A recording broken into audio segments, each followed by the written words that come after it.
Okay, I'm back on my 2019 Kawasaki Z400. I just spent about 20 miles on my buddy Jerry's 2020 Kawasaki Z650.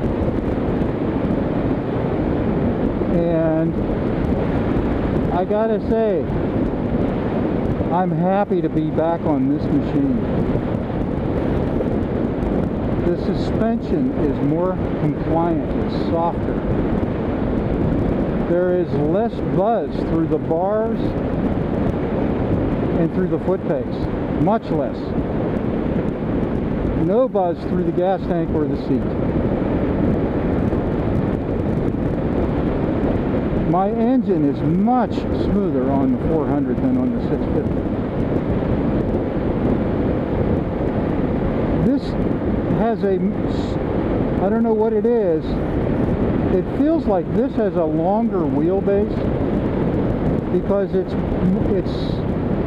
seems to be not as nervous when you begin a turn. When you hit a corner and you start, and you counter steer and you start to turn, this seems to be more stable. It's not as quick to steer. This has a single disc, which definitely contributes to the better ride. When you have dual discs, that's a lot of extra weight. I have been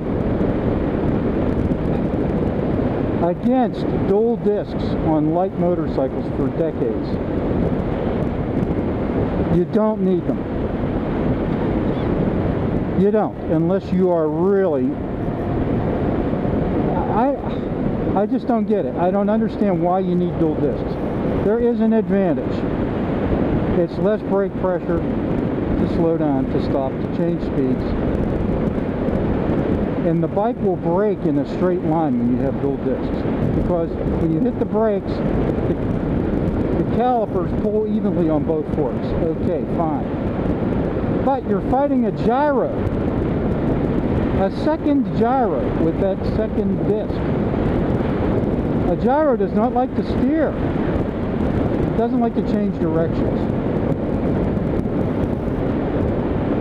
Okay, and then you have flywheel effect of that second disc.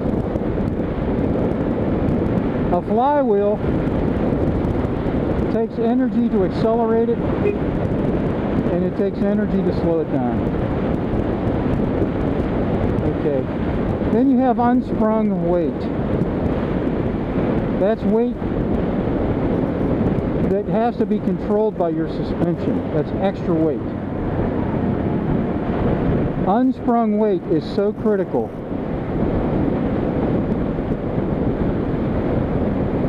That Porsche has been using titanium lug nuts for decades to save a few ounces. Now when you have that second disc, you've got mounting hardware, you've got brake pads, you've got a caliper, you've got hoses, you have that second disc and the hardware to mount that. That's a lot of unnecessary extra weight. I think it's a gimmick. I really do. And I've never been here.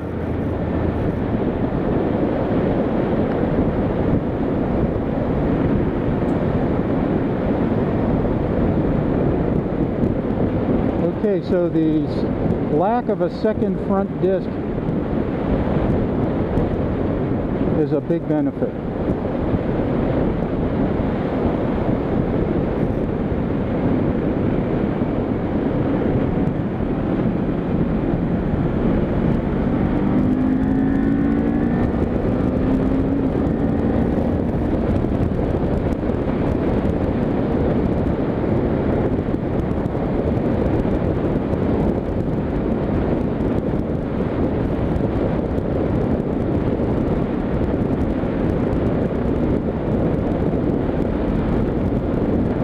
I really benefit on this 400 with gas mileage. I have gotten an indicated 72 miles per gallon out of this machine on one of my gas checks. My gas mileage is never lower than 60 miles per gallon, no matter how hard I ride this. Which, to tell you the truth, I don't abuse my machines. I got that all out of my system years ago. And if you work on motorcycles, it gets out of your system quicker. Because if you don't break them, you don't have to fix them.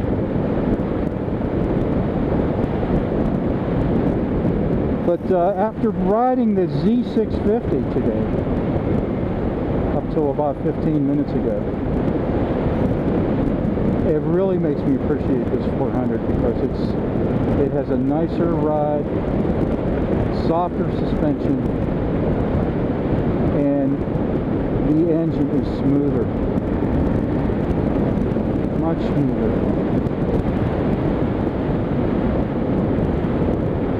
But that 650 has a lot more grunt, a lot more power.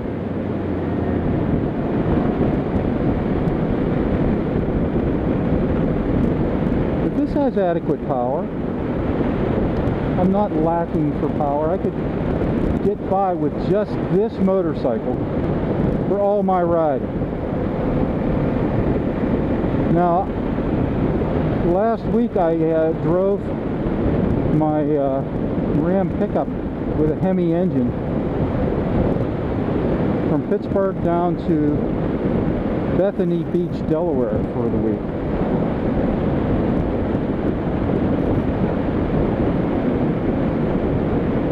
That traffic on the Turnpike and 70 and whatever the other numbers are to get down to the shore, those people on those interstates, there were times I was doing almost 90 miles an hour. Now, this will do 90 miles an hour. But I would not like fighting the wind at that speed. That trip took us about 7 hours, 7.5 hours.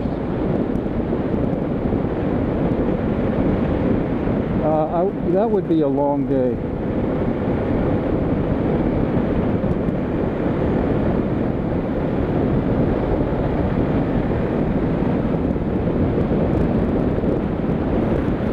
But overall, I thought that I might want to move up to a 650 twin. And my final opinion is, I'm glad I didn't. This is fine. This is a better ride, less buzz, much smoother engine, and this has plenty of grunt. Here I'm in 5th. Let's go to 6th. Yeah, I'm doing $4 grand. Well, I'm doing, let's see, about 4,500 RPM is around 42, 43 miles an hour.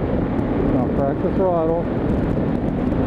When it gets up to 60, there are about 4 seconds to go from 45 up to 60 on the level in 6th gear. That's plenty of grunt. I hardly ever take this over 6,000 RPMs. Hardly ever.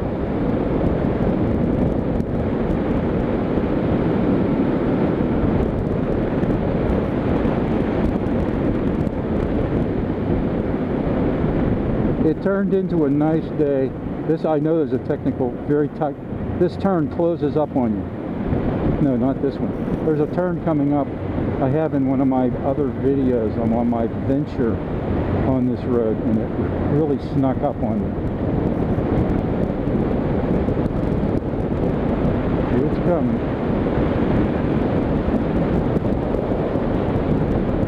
Yes, it's after this gray-looking house on the left.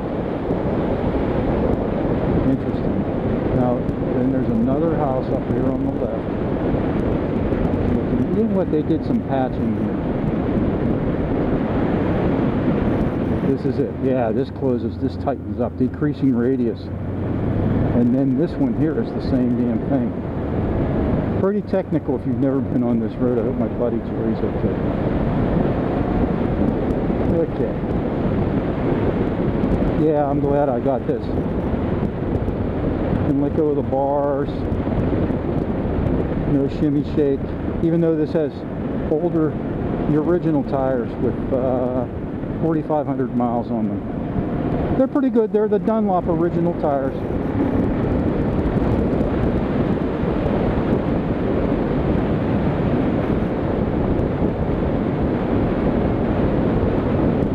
Anyway, my final opinion is I like the 400 better than the 650.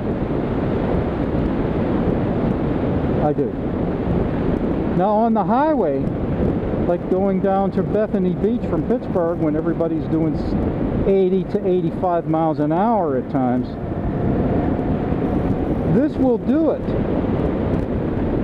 But the 650 is probably more capable, but the buzz would be even much more intense at those speeds. So even on the interstate at those